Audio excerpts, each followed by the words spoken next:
Let's go off to the city of St. Paul, where we'll find a railroad club that's housed in the former shops of the Milwaukee Road. There we'll find a great O-gauge layout, one that reflects the history of the area. The night trains are running. It's a special thing to see here at the Twin City Model Railroad Museum in St. Paul, Minnesota, where trains run for the public 6 days a week.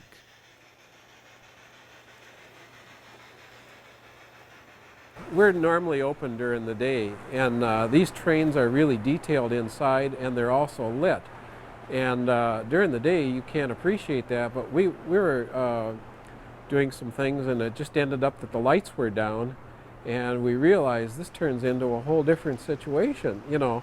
And of course at that time there was very few lights in buildings, but as the excitement built, people were busy running around here putting lights in everything that didn't move fast.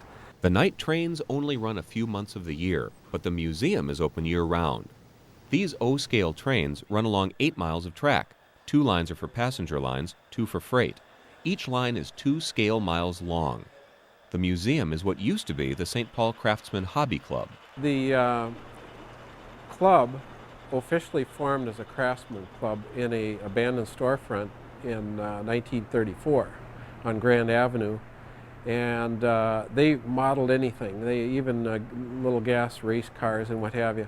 And then in 1939, the interest had strongly moved to railroading, and the Carl M. Gray from the Omaha Railroad asked if we wanted to build a display railroad down at the St. Paul Union Depot, which we did. It took about a year to get open to the public. And so we operated down there for 40 years, and what they asked, that we would have a railroad that would operate for the public. And I think what caught on was the fact, the amount of enjoyment you get out of building something and then sharing it. There's some beautiful railroads in basements, but nobody gets to see it. It's like artwork that never gets to be, you know, viewed or something, and it's a shame. And over the years we've attracted some very good craftsmen at recreating this stuff. The recreations can be startling. Look around this layout and you start to see things that look familiar. Actually, more than just familiar. They're so real, it's almost scary. Well, the magic, let's start by that steel bridge out front, where Marv Quinn, one of our retirees, spent 23 months cutting and forming over 3,100 pieces of cold-rolled steel, and then soldering them together to make those 2 beautiful spans. And they're so accurate that you have a fixed foot over here and an expansion and contraction foot over here. It's terrific. Things like that, they just thrill the daylights out of me. Volunteers like Ray Norton are the heart of this special place. At a time when some are retiring and heading to Florida for the sun, the old guys here in the north are basking in the glow of train lights. I started in 1984 here. Yeah. I needed a hobby. I don't have enough of them. So I had to join the Twin City Model Railroad Club to do a little of this cosmetic railing work. An old retired carpenter, you know.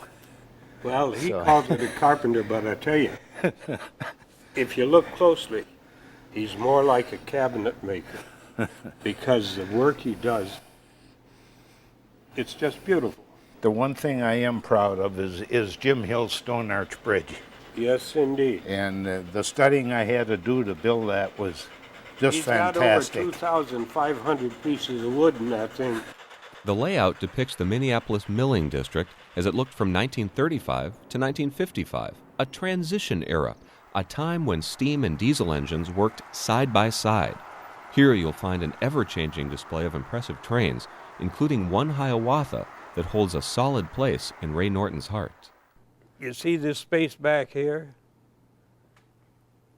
In 1940, I wanted to go from Milwaukee to Chicago rather rapidly.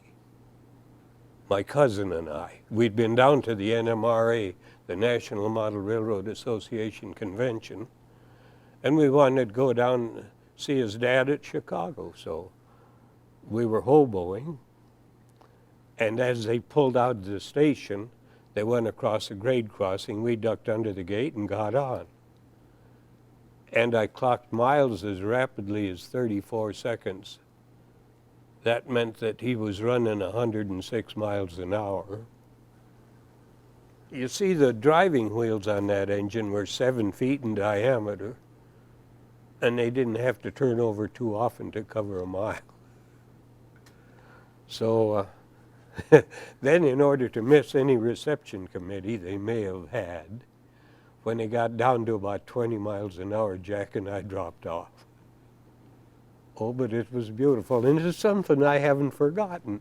Now that the layout is done, it's here for you to visit. But don't think just because it's done, you're always going to see the same old stuff. Well, the first thing is, you mentioned the word done, and in model railroading, there just ain't no such thing. That's, you understand, because they can do a beautiful job on it, they'll just get on another beautiful job and add it, or they will make a change. But it's never done. As long as the love for model trains lives, you'll find guys like these keeping them going. And while they might argue over what's better, steam or diesel, you just know they're having a grand time. Every once in a while we soften up just for the general public, but other than that, why, we are our old natural selves. We get in each other's hair as often as we can. The Twin Cities Model Railroad Museum brings in visitors from all over, folks for whom a day at the rails is a happy one. You can't beat it, because it's a railroad that runs well, it looks good, and the models are really quite accurate. So for one who loves model railroading, what more could I ask?